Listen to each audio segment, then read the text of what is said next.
లూకాసు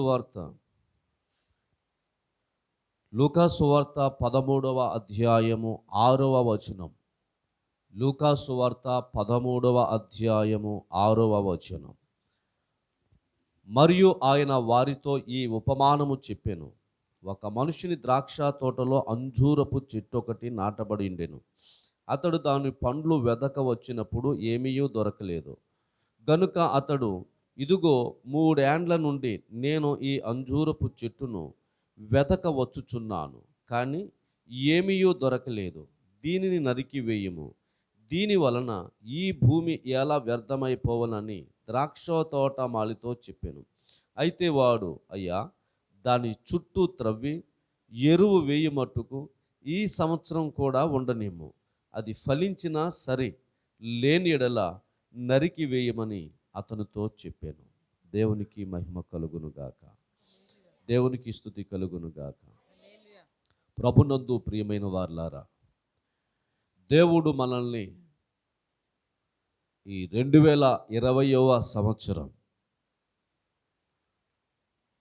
డిసెంబర్ 27వ తారీఖు ఈ ఆఖరి ఆదివారం వరకు మనల్ని సజీవులుగా ఉంచాడు. వరదలు వచ్చి వెళ్ళిపోయిన వాళ్ళు ఎంతోమంది, చనిపోయిన వాళ్ళు ఎంతోమంది ఉన్నారు. భూకంపాలు వచ్చి చనిపోయిన వాళ్ళు ఉన్నారు.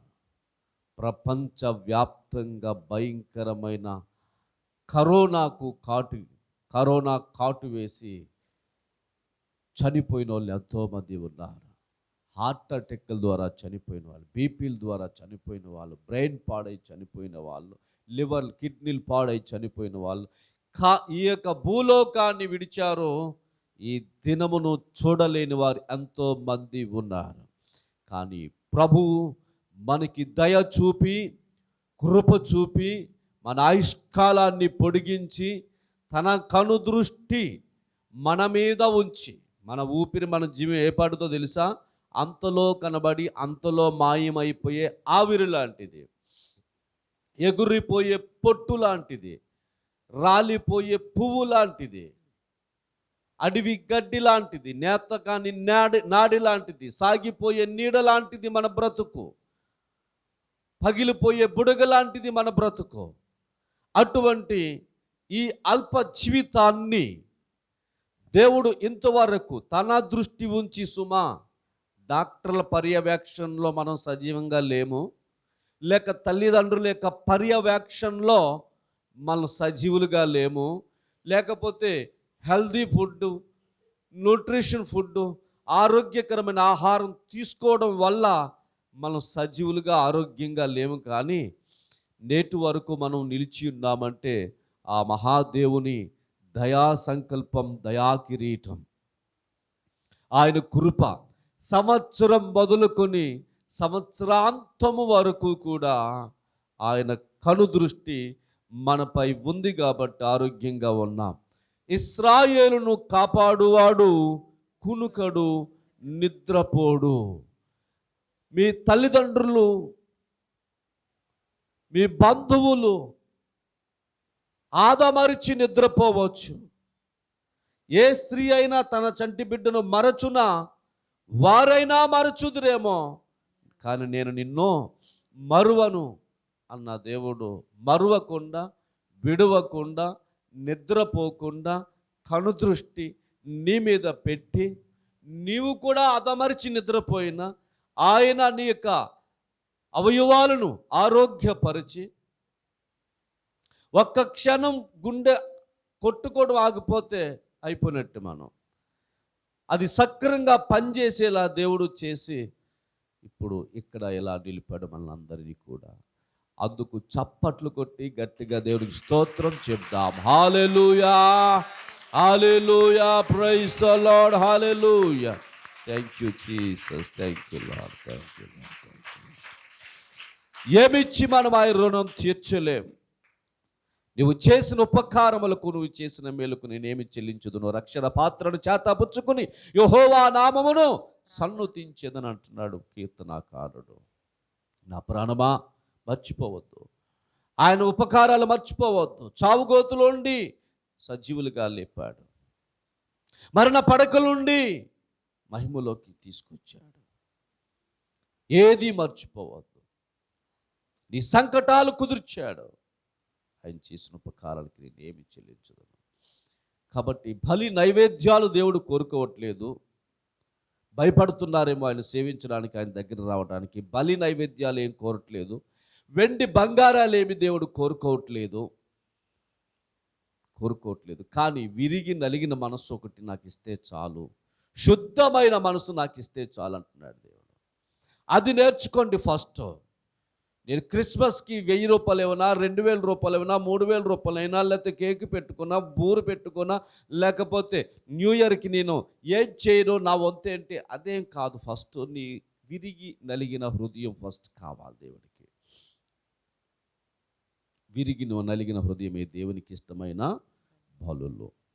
సరే, ఇక్కడ మనం చదువుకున్న పాఠంలో లూకాసు వార్త 13వ అధ్యాయము 7వ వచనంలోని పాఠంలో ఏమి రాయబడ్డదంటే 6వ వచనంలోని అక్కడ ఒక ఉపమానం యేసయ్య చెప్పాడు. ఒక మనిషినికి ఒక ద్రాక్ష తోట ఉన్నది. Praise the Lord. ఆ మనుష్యుడు దేవుడు, ఆ ద్రాక్ష తోట మనమే. దేవునికి మహిమ కలుగును గాక, దేవునికి స్తుతి కలుగును గాక. ఆ ద్రాక్ష తోటలో ఒక అంజూరపు చెట్టు నాటించాడు. ఆ ద్రాక్ష తోటలో ఒక అంజూరపు చెట్టు. తోట అంతా కూడా ద్రాక్ష తోట, దాంట్లో ఒక అంజూరపు చెట్టు. ప్రత్యేకంగా ఉండాలని, ఓ ఫలం తినాలని, ప్రత్యేకంగా నీవు ఉండాలి. తోట అంతట్లోనూ మరి తోట అంతా ఒకటే యూనిఫామ్గా ఉండి ఇది ప్రత్యేకంగా ఉంటే అది ప్రత్యేకంగా కనబడుతుందా లేదా? మాట్లాడరే? ఆ తోట అంతా బాగానే కాస్తుంది. ఆ ద్రాక్ష తోట అంతా బాగానే పువ్వు పూస్తుంది, పిందె వేస్తుంది, కాపు కాస్తుంది, ఏపుగా కాస్తుంది, గంపలుగా ఫలాలు ఇస్తూ ఉన్నాయి. కానీ ఆ ద్రాక్ష తోటలో ఒక అంజూరపు చెట్టు ఉన్నది. దేవునికి స్తోత్రం, దేవునికి మహిమ కలుగును గాక, దేవునికి స్తుతి కలుగును గాక. దేవుని ప్రియమైన బిడ్డలారా, ఆయన ద్రాక్షవల్లి యేసుక్రీస్తు, తండ్రి వ్యవసాయకుడు, మనము ద్రాక్ష తీగెలము, ఆయనలో అంటుకట్టబడిన వారము. Praise the Lord. అయితే ఒక ప్రత్యేకమైన అంజూరపు చెట్టును దేవుడు నాటాడు. ఒక ప్రత్యేకమైన వ్యక్తిగా ఉండాలని, ఒక ఫలాన్ని ఇవ్వాలని, ఆయన యొక్క ఆకలి తీర్చాలని ఆశించి 3 సంవత్సరాలు చూస్తున్నాడంట. మొదటి సంవత్సరం చూశాడు, ద్రాక్ష తోట అంతా బాగుంది, కాపు కాస్తుంది, ఏపుగా కాస్తుంది. ఈ ఖర్జూరపు చెట్టు చూస్తే కాయలు కాయలేదు.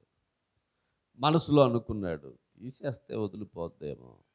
యజమాని వచ్చి చూస్తున్నాడు. అలాగే తోటమాలి కూడా, అరే కాయలేదేంట్రబ్బా ఇది చెట్టు అని ఎరువేశాడు, నీరు పోశాడు, దానికి ఇవ్వాల్సిన జాగ్రత్తలు చూశాడు. యజమాని చూస్తున్నాడు, తోట యజమాని, అలాగే తోటమాలి కూడా చూస్తున్నాడు. 1 సంవత్సరం అయింది, లాభం లేదు. 2వ సంవత్సరం అయింది. ఆ 2వ సంవత్సరంలో కూడా చూశాడు, అరే నీరు బాగానే ఉంది, ఎరువ బాగానే ఉంది. ఈ తోటపాల సోమరోడే ఏం కాదు, చురుకైనోడే. కాబట్టి ఎందుకు ఇది ఎలాగుంది, ఈ సంవత్సరం కూడా ఫలించలేదు. సర్లే చూద్దాం అనుకుని వెయిట్ చేశాడు యజమాని కూడా, తోటమాలి కూడా. అయిపోయింది. 3వ సంవత్సరం వచ్చింది. 3వ సంవత్సరం కూడా ఫలించలేదు. అప్పుడు ఆ తోట యజమాని, ఆ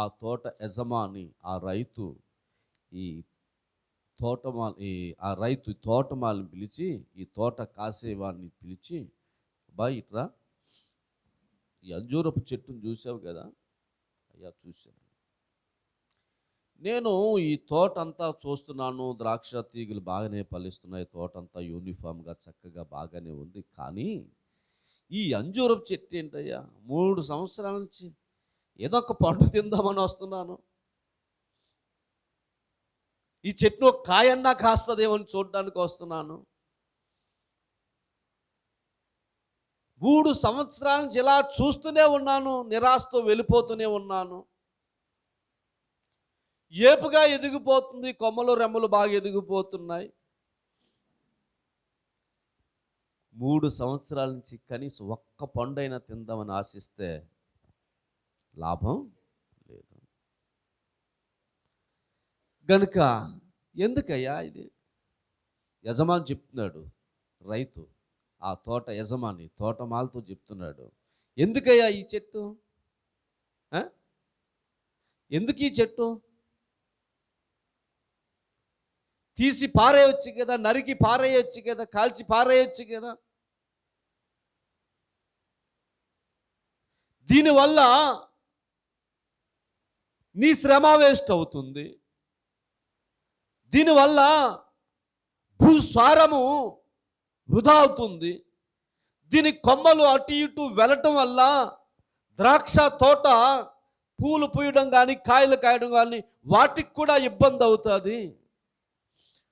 భూసారం వృధా అవుతుంది, మిగతా తోటకి కూడా ఇబ్బందే, నీ సమయం కూడా వృధాయే. గనుక తీసి పారయ్యా అని తోటమాలని పిలిచి యజమాని చెప్తూ ఉన్నాడు. అప్పుడు ఆ యొక్క పనివాడు ఆ తోటమాలి అంటాడు, అయ్యా ఎక్స్క్యూజ్ మీ, దయచేసి క్షమించండి, ఈ సంవత్సరానికి కూడా ట్రై చేస్తాను, ఈ సంవత్సరం కూడా ఉండనివ్వండి, ఈ సంవత్సరం కూడా ఉండనివ్వండి, నేను చేయాల్సిన ప్రయత్నం అంతా చేస్తాను, ఇప్పటి వరకు చేశాను, ఇప్పుడు ఇంకా ఎక్కువ చేస్తాను, చుట్టూ కూడా త్రవ్వుతాను, దానికి వేరు బాగా వెళ్ళేలాగా, నీరు బాగా వెళ్ళేలాగా, ఎరువు బాగా వెళ్ళేలాగా, సారం బాగా వెళ్ళేలాగా, శక్తి బాగా వెళ్ళేలాగా, బలం బాగా పుంజుకునేలాగా నేను చేయాల్సిన ప్రయత్నం అంతా బాగా చేస్తాను. దయచేసి ఈ సంవత్సరం కూడా చెట్ని ఉండనివ్వండి, నరకమనొద్దు. దేవుని వాక్యం ఏమి రాయబడ్డో తెలుసా? ఇదిగో ఫలింపని ప్రతి తీగను ఆయన నరికి పారవేయను. అలాగే మత్తయి సువార్తలో ఏం రాయబడ్డదో తెలుసా? ఇదిగో గొడ్డలి చెట్ల వేరన ఉంచబడి ఉన్నది, ఫలింపని ప్రతి చెట్టు నరికి వేయబడు. అండర్స్టాండ్? మనిషి ఈ దినాన్న జ్ఞానములో ఫలిస్తున్నాడు, మాటల్లో ఫలిస్తున్నాడు, ఎదిగిపోతున్నాడు, తెలివితేటల్లో ఎదిగిపోతున్నాడు, సంపాదనలో ఎదిగిపోతున్నాడు, అందచందాలలో ఎదిగిపోతున్నాడు, అన్ని విషయాల్లో బాగానే ఉన్నాడు. అబ్బా, నిన్న కాక మొన్న వచ్చాడు, నిన్న కాక మొన్న జాబ్ కొట్టాడు, నిన్న కాక మొన్న దుబాయ్ వెళ్ళాడు, అప్పుడే ఎకరం కొనేసాడు, మేడ కట్టేసాడు, బంగారు కొనేసాడు, కాళ్ళు కొనేసాడు, మేళ కొనేసాడు, పిల్లల్ని మంచి కట్నాలు ఇచ్చి పెళ్లి చేశాడు. అబ్బా వా అనుకుంటారు. ఓకే, మంచిదే, ఆర్థికంగా బాగానే ఫలిస్తున్నావు, మంచిది, తెలివితేటల్లో ఫలిస్తున్నావు, మంచిది. కానీ ఆత్మ ఫలాలు ఏవి? లోకం సంతోషించేలాగా, లోకం కంటే ఎక్కువగా ముందుకు దూసుకుపోతున్నా, వెరీ గుడ్. కానీ తండ్రి, నిన్ను నాటిన తండ్రి ఒకడున్నాడు, తన కుమారులను అంటుకట్టాడు, తన పరిశుద్ధాత్మను కాపుగా ఉంచాడు. నాలాంటి సేవకులను కాస్త నీలై రబ్బాయ్, కాస్త కలుపు మొక్క తీవురా, కాస్త చూస్తూ ఉండు, కాస్త ప్రార్థన చేస్తూ ఉండు, కాస్త వాక్యం చెప్తూ ఉండు, కాస్త గద్దిస్తూ ఉండు, బుద్ధి చెప్తూ ఉండు అని నాలాంటి కొన్ని పనోడుగా పెట్టుకున్నాడు. We are servant of God. మేము ఆయన పనివారం, ఆయన జత పనివారం. ఆయన జత పనోడు యేసుక్రీస్తే పని చేస్తున్నాడు, పరిశుద్ధాత్ముడే పని చేస్తున్నాడు, కొంచెం హెల్ప్గా మేము ఉన్నాం అంతే. అసలు పనోడు నేను కాదు, కొంచెం హెల్ప్ చేస్తున్నాను అంతే. ఈ చెట్లు కాస్త బాగా ఎదగాలి, కలుపు మొక్కలు తీయాలి, కాస్త నీళ్ళు వేయాలి, ఎరువు వేయాలి అని నాలాంటి పనికి మన ఉన్నొకరిని, చేతకానోడిని సహాయానికి పెట్టుకున్నాడు ఆయన. కాబట్టి అయ్యా ఈ చెట్టు నరకవద్దు, 3 సంవత్సరాల నుంచి మీరు చూస్తున్నారా? అయ్యా నేను కూడా చూస్తూనే ఉన్నాను. అయ్యా మీరు తినాలని, పండు తినాలని ఆశపడి వస్తున్నారా? నాకు కూడా అదే ఆశ ఉంది. కానీ ఈ ఒక్క సంవత్సరానికి ఉండనివ్వండి. Praise the Lord. బహుశా మనం అదే లెక్కల్లో ఉండిపోయామేమో కదా. ఈ సంవత్సరానికి కూడా ఉండనిమ్మో అని ఒకవేళ పరిశుద్ధాత్మ దేవుడు రిక్వెస్ట్ చేస్తే మనం ఉన్నామేమో. తండ్రి దగ్గర సింహాసనం దగ్గర కూర్చుని మన పక్షంగా మొరపెడుతున్న యేసుక్రీస్తు ఈ సంవత్సరానికి ఈ వ్యక్తిని ఉంచి అని ఒకవేళ ఆ యొక్క యేసుక్రీస్తు ప్రభుల వారు మన కొరకు తండ్రిని విజ్ఞాపన చేస్తే ఉన్నామేమో. లేక పరిశుద్ధాత్మ దేవుడు మన కొరకు తండ్రికి విజ్ఞాపన చేయడం వల్ల ఈ సంవత్సరం కూడా ఉన్నామేమో. లేక సేవకులు కార్చే కన్నీరు వల్ల ఒకవేళ ఉన్నామేమో తెలియదు. ఈ సంవత్సర అంతంలో ఆఖరి ఆదివారానికి మనం వచ్చాము. ఇంకా ఒక 6 రోజులు 7 రోజుల్లో మనం నూతన సంవత్సరానికి వెళ్ళబోతాం. అప్పుడు వారికి ఉండేవాళ్ళు ఎవరో, ఊడేవాళ్ళు ఎవరో, చూసేవారెవరో, చూడని వారెవరో, ఇది క్రొత్త సంవత్సరాన్ని ఎన్నో ఆశలు పెట్టుకున్నారు చాలామంది. 2021 సంవత్సరం నా వ్యాపారం బాగుంటుందిలే, నా చదువులు బాగుంటుందిలే, నేను ఇల్లు కట్టుకోవచ్చులే, కరోనా పోతులే, కష్టాలు పోతాయిలే, ఎన్నో ఆశలు పెట్టుకుని ఎదురు చూస్తూ ఉన్నారు. మంచిది. ఈ సంవత్సరము కూడా ఉండనిమ్ము. Praise the lord. మనకంటే గొప్ప వాళ్ళు నరికి వేయబడ్డారు, మనకంటే గొప్పవాళ్ళు తీసివేయబడ్డారు, మనకంటే భక్తి పరులు తీసివేయబడ్డారు. భూలోకములో లేరు, లోకములో మరువబడ్డారు. ఇది నాని వారు చూడలేదు. మనం ఇంతవరకు సజీవులుగా ఆరోగ్యకరంగా ఉన్నాము అంటే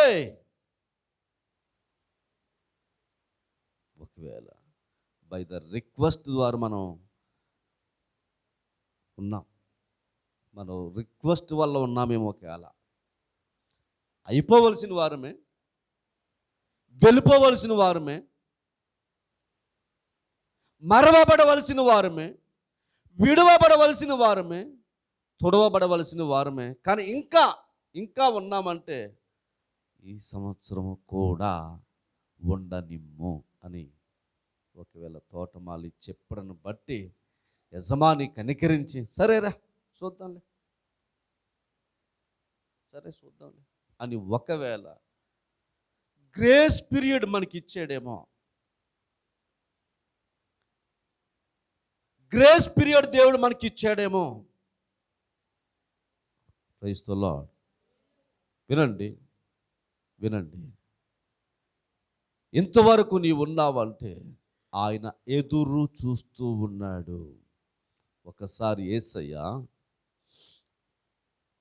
దారిన వెళ్తూ ఉన్నాడు. దారిన వెళ్తుంటే ఆయన కంటికి ఓ చెట్టు కనబడ్డాడు. అది అంజూరపు చెట్టు. దాని దగ్గరికి యేసయ్య వెళ్ళాడు. ఆకలి కొని వెళ్ళాడు, ఆశతో వెళ్ళాడు, ఆకలి తీర్చుకోవాలని వెళ్ళాడు. కానీ ఆ అంజూరపు చెట్టున ఒక్క కాయ కూడా దొరకలేదు. ఒక్క కాయ కూడా దొరకకపోవటను బట్టి ఆ అంజూరపు చెట్టును దేవుడు శపించాడు. శపించి అలా వెళ్ళి మళ్ళా పొద్దుట వచ్చేసరికి, అది సాయంకాలం వేళ జరిగింది, పొద్దుట మళ్ళా వచ్చేసరికి అది వేళ్లతో సహితం ఏదో కాల్చివేయబడిన చెట్లాగా అయిపోయింది. శిష్యులు చూసి, అయ్యో బాబాయ్, రాత్రి కదా ప్రభు అన్నాడు, ఈ చెట్టు ఏంటి ఇలాగైపోయింది, ఇంత బలమైన చెట్టు, ఇంత గొప్ప చెట్టు, ఇంత పచ్చగా ఉన్న చెట్టు, ఇంత కొమ్మలున్న చెట్టు, ఇంత లావున్న చెట్టు, ఇంత ఎత్తైన చెట్టు వేళ్లతో మాడిపోయింది ఏంటి అని అనుకుంటున్నారు వాళ్ళు. Praise the Lord. దేవునికి తెలియదా ఆ చెట్టుకు ఫలాలు ఉన్నాయో లేదని? కింద నుంచి కొబ్బరి చెట్టుని చూస్తే కాయలు ఉన్నాయో లేదో తెలియదా? కింద నుంచి మామిడి చెట్టుని చూస్తే కాయలు ఉన్నాయో లేదో తెలియదా? యేసయ్య గుడ్డివాడు, ఆయనకి చూపు లేదా? దూరదృష్టి కలిగిన వాడు కదా. పేతురు గేలం పట్టుకుని వెళ్ళాయా, ఆ ఒక మొదటి చేప వస్తుంది, చేపలో ఒక షెకేలు ఉంటుంది, నీకు నాకు ఫీజు కట్టని చెప్పేసి, పన్ను కట్టమని చెప్పేసి అన్నాడు కదా. అన్నాడా లేదా? ఆయనకి అదృశ్యమైంది, చూడలేంది ఏదైనా ఉందా? మరి అటువంటిది ఆయన చెట్టు దగ్గరికి వెళ్ళాడు, చూశాడు, ఏమీ లేదు, శపించాడు అని అంటే దాని అర్థం ఆయన నాటిన నర మొక్కలు మనం, ఆయన నాటిన మొక్కలు. యెషయా గ్రంథం 5:5 అధ్యాయంలో చూసినట్లయితే, ఇదిగో నేను కొండను త్రవ్వాను, నీరు పెట్టాను, నారు వేశాను, బురుజు కట్టాను, రేయి పగులు ఎదురు చూశాను, కానీ అవి కారు ద్రాక్షలు కాయడానికి గల కారణం ఏమిటి? Praise the lord. యజమానిలో లోపం లేదు, తోటమాలిలో లోపం లేదు, చెట్టులో కూడా లోపం లేదు. చెట్టు నిక్కమైన చెట్టుగా నేను నిన్ను నాటాను అంటున్నాడు ఇర్మియా గ్రంథంలో. నిక్కమైన చెట్టులో నాటాడు. భూమిలో లోపం లేదు, సారవంతమైన భూమిలో నాటాడు, నీటి కాలువల యోరన నాటాడు, మంచి నేలలో నాటాడు, చదును చేసిన భూమిలో నాటాడు. పెట్టుకున్న పనివాడు కూడా సోమరోడు కాదు, చురుకైన వాడు, నిద్రపోనివాడు, బాధ్యత కలిగిన వాడు, కను రెప్పవలే కాపాడుతూ ఎప్పుడు ఎదుగుతాదా, ఎప్పుడు ఎదుగుతాదా, ఎప్పుడు ఫలిస్తాదా, ఎప్పుడు కాయ కాస్తుందా, ఎప్పుడు తిందామా అని ఎదురు చూస్తూ ఉన్నాడు. ఎరువు వేస్తున్నాడు, నీరు పెడుతున్నాడు, ఏమైనా కలుపు మొక్కలు ఉంటే తీస్తున్నాడు. దీనికి ఏదైనా హాని కలగజేసి వేరే చెట్లు ఏమన్నా, లేకపోతే మృగాలన్నా ఏమన్నా తొలిసి వేస్తున్నాయి, మరి అవన్నీ సెక్యూరిటీ పెట్టి కనుపాపు వల్లే కాపాడాడు. సంవత్సరం అయింది, లాభం లేదు. 2 సంవత్సరాలు అయింది, లాభం లేదు. 3 సంవత్సరాలు అయింది, లాభం లేదు. తీసి పారాయి. ఇంకొక సంవత్సరం, 4వ సంవత్సరం కూడా అదనంగా ఇవ్వబడ్డది, గ్రేస్ పీరియడ్గా. హలో, నీకే ఈ వర్తమానం. దయచేసి నా వైపు చూడండి. నువ్వు ఫలిస్తావని, డబ్బులో కాదు, చదువులో కాదు, సంపాదనలో కాదు, మాటల్లో కాదు, భక్తిలో, ప్రార్థనలో, పవిత్రతలో, పరిశుద్ధతలో నువ్వు ఫలిస్తావేమో అని తోటమాలి ఎదురు చూస్తూ ఉన్నాడు. హల్లెలూయా. యజమాని ఎదురు చూస్తూ ఉన్నాడు. అంటున్నాడు, ఈ సంవత్సరము కూడా ఉండనిమ్ము, అది ఫలించినా సరే, లేని ఎడల నరికి వేయించేయండి. ఫలించినా సరే, లేని ఎడల నరికి వేయించండి. ఒక స్పెషల్గా ఉండాలని ఈ ద్రాక్ష తోటలో ఒక అంజూరపు చెట్ల ఆయన ఆకలి తీర్చాలని, ఆయన ఆకలి తీర్చాలని, ఆయన ఆశను తీర్చాలని ఒక ప్రత్యేకమైన చెట్టుగా దేవుడు నిన్ను నాటాడు సంఘంలో. నువ్వు ప్రత్యేకంగా ఉండవేంటి? హలో, నువ్వు ఒక ప్రత్యేకమైన వ్యక్తి. తోట అంతా యూనిఫామ్ ఉంది, కొండ ఎక్కడ పడుతుందండి? అవునా? అంజూరపు చెట్టు మీదే పడుతుంది, అవునా కదా? అలాగే ఒకవేళ ఒక ప్రత్యేకమైన వ్యక్తిగా నీవు ఉండాలని దేవుడి సంఘంలో నాటాడేమో. నువ్వు స్పెషల్గా ఉండవేంటి? నువ్వు ప్రత్యేకంగా ఉండవే, ఫలాలు ఇవ్వవే, కాయలు కాయవే. అటు తోటమాలిని నిరాశపడుతున్నావు, తోట యజమానిని నిరాశపరుస్తున్నావు. భూసారం పాడైపోతుంది, నీరు పాడైపోతుంది. నీ ప్రక్కనున్న చెట్లు కూడా ఫలింపకుండా నీవు చేస్తున్నావేమో. Be careful. దేవుడు నాటిన నరమొక్కవు నీవు. నీ వల్ల భూసారం నాశనం కాకూడదు, నీరు నాశనం కాకూడదు, నీ ప్రక్కనున్న మొక్కలు నాశనం కాకూడదు, నీ కొరకు పనిచేస్తున్న పనివాడు విచారపడకూడదు. నిన్ను కన్నిన లేక నిన్ను నాటిన నీ తండ్రి విచారపడకూడదు. నీ ఒక మంచి చెట్టుగా ఎదగాలి, నువ్వు ఫలమిచ్చే చెట్టుగా వెదగాలి. అందుకేనేమో సంవత్సరాలు గతిస్తున్నా నీవు ఇంకా బ్రతికే ఉన్నావు. ఇంకా ఒకవేళ ఈ సంవత్సరమైనా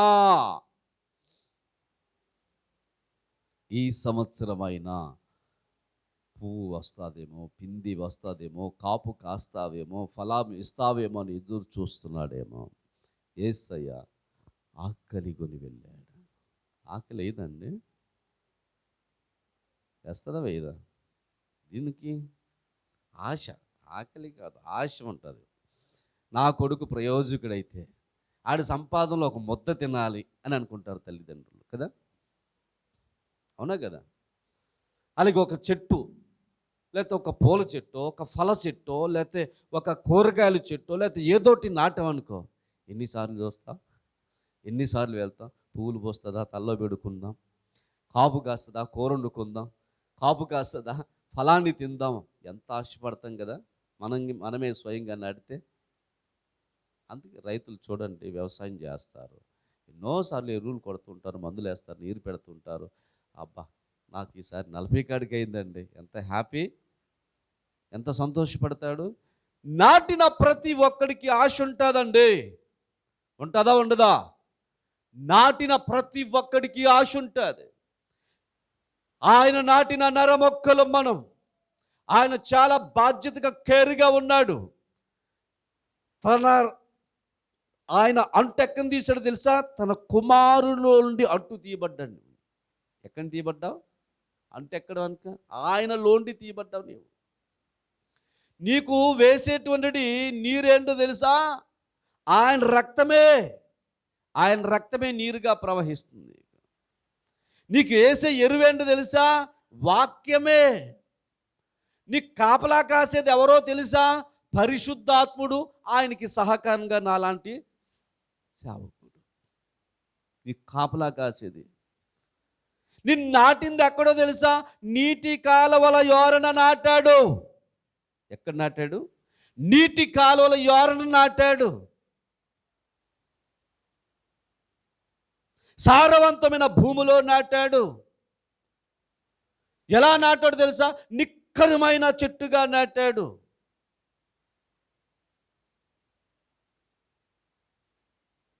మరి ఈ సంవత్సరం అయినా ఆయన ఆకలి తీరుస్తావా? ఆయన ఆశను తీరుస్తావా? ఆయన తృప్తి పరుస్తావా? లేక శపించబడిన చెట్టులా, మోడైపోయిన చెట్టులా ఇక ఫలమును ఇవ్వకూడదు అని అన్నాడా దేవుడు? ఇంకా అయిపోయినట్టే. నువ్వు ఎంత లావు చెట్టు అయినా, ఎంత ఎత్తున్నా, ఎన్ని కొమ్మలున్నా, ఎంత పచ్చగా ఉన్నా, ఇక తెల్లారేసరికి ఇక అది వేళ్లతో సహితం ఏమైపోద్దండి? వాడిపోయి, మాడిపోయి, రాలిపోయి, ఎండిపోద్ది. అయ్యి బాబోయ్, మొన్న వరకు భలే ఉండేవాడు, ఎంత వ్యాపారమో, ఎంత బాగుండేవారు, ఇలాగైపోయారేంటి? అంత అయిపోద్ది. అంత ఆయన శపించాడంటే మాడి మనిషి అయిపోవలసింది. దేవుడు కృప చూపి ఇంతవరకు కరుణించి మనల్ని సజీవులుగా ఉంచాడు. ఇకనైనా నీవు ఫలించు. లోపం ఎవరిలోనూ లేదు. వినండి, లోపం ఎవరిలో కూడా, ఆయన మనల్ని అందరిని మంచివానిగానే చేశాడు. ఎవరిలోనూ లోపం లేదు, నీలోనే లోపం. నిక్కరసైన చెట్టుగా చేశాడు. పరిశుద్ధమైన వ్యక్తిగానే, పాపం లేని వ్యక్తిగానే, మంచివాడిగానే దేవుడు చేశాడు. దేవుడు చేసినప్పుడు అంత బాగా చేశాడు. కానీ ప్రసంగి గ్రంథంలో దేవుడు మానవులందరినీ బాగానే చేశాడంట. మనుషులు తమ క్రియలు చెడ్డమైనందున వాళ్ళని చూసి, వీళ్ళని చూసి, అవి చూసి, ఇవి చూసి నేర్చుకుంటున్నారంటే, వాక్యాన్ని చూసి, దేవుని చూసి ఏం నేర్చుకోవట్లేదు. Praise the lord. మొక్క మంచిదే, నేల మంచిదే, కాపు కాసువాడు మంచోడే, తోట యజమాని మంచోడే, కానీ మరి ఎందుకు ఇలాగైపోయావు? యెషయా గ్రంథం 5వ అధ్యాయంలోకి వెళ్తే, ఇదిగో కొండను చూశాడంట, కొండను చదును చేశాడంట, అది సారమైనదిగా చేశాడంట. ఎంత కష్టపడ్డాడో. ఆ కొండ ప్రాంతంలో వ్యవసాయం చేయడం చాలా కష్టం. అక్కడ మొక్కలు వేశాడు, రోజు నీరు పోస్తున్నాడు, ఒక్కొక్క డ్రాప్ వేయాలండి వాటికి రాతి ప్రాంతంలో. అంతలా కాపు కాసాడు, చాలా బాగా చేశాడు, బాగా ఎదిగింది అనుకున్నాడు, కానీ ఫలాలు లేవు. ప్రైజ్ ది లార్డ్, హల్లెలూయా. దేవుని బిడ్డ, ఆత్మఫలం ఏమనగా ప్రేమ, సంతోషం, సమాధానం, దీర్ఘశాంతం, దయాళుత్వం, మంచితనం, ఆశా నిగ్రహం, ఇంకా చాలా ఫలాలు ఉన్నాయి. అక్కడ ఏ తొందో రాత్రి కానీ ఇంకా బోలని మంచి మంచి ఫలాలు ఉన్నాయి. ఒక్క విషయం గ్రహించుకోండి, మీరు ఒక్క విషయం గ్రహించుకోండి, ఎన్ని మంచివి ఉన్నాయి, ఎన్ని చెడ్డవి ఉన్నాయి మనలో ఒకసారి ఆలోచన చేసుకోండి. నీకు ఇష్టమైనవి ఎన్ని ఉన్నాయి, దేవునికి ఇష్టమైనవి ఎన్ని ఉన్నాయి, ఒకసారి క్యాల్కులేట్ చేసుకోండి. దేవుడు సంతోషించగలిగే, దేవుడు తృప్తి పడగలిగే, దేవుడు ఆనందించగలిగేటువంటి ఏ ఒక్క మంచి పనైనా ఉందా? ఈ సంవత్సరం మొదట్లో నేను చెప్పాను, పొద్దుటే లేవడం నేర్చుకోవాలి, బైబిల్ చదవడం పొద్దుటే బైబిల్ చదువుకోవాలి, ఒక గంటైనా దేవుని సన్నిధిలో గడపాలి, కుటుంబం ఆరాధన చేసుకోవాలి, రోజుకి కనీసం ఎవరికో ఒకరికి వాక్యం చెప్పాలి, సంవత్సరంలో కనీసం ఒకరిద్దరినైనా దేవుని సన్నిధికి నడిపించాలి, అబద్ధం ఆడకూడదు, టయాన్ని వృధా చేయకూడదు, దేవుని సమయాన్ని, దేవుని యొక్క ధనాన్ని దొంగిలించకూడదు, ఎవరికి మనం ఇబ్బందిగా ఉండకూడదు. ఇలా ఎన్నో విషయాలు నేను చెప్పాను. వీటిలో ఏ ఒక్కటైనా ఎవరైనా చేశారా? ఈ సంవత్సరంలో ఆఖరికల్లా బైబిల్ కంప్లీట్ అయిపోవాలి అని చెప్పాను. ఎవరైనా చేశారా?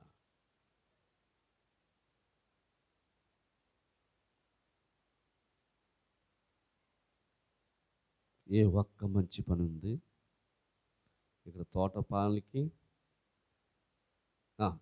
పనోడికి విచారమే, నాటినోడికి విచారమే, పక్కన కొన్ని చెట్లు ఉన్నాయి కదా, ద్రాక్ష తోటలు, వాటికి బాధ. మమ్మల్ని ఎదగకుండా చేసేస్తున్నాయి, ఈ చెట్టు ఎంతలా ఉంది, ఎంత ఎత్తు ఉంది, ఎంత పొడుగు ఉంది, మాకు ఫలాలు లేకుండా చేసి మమ్మల్ని ఎదగకుండా చేసే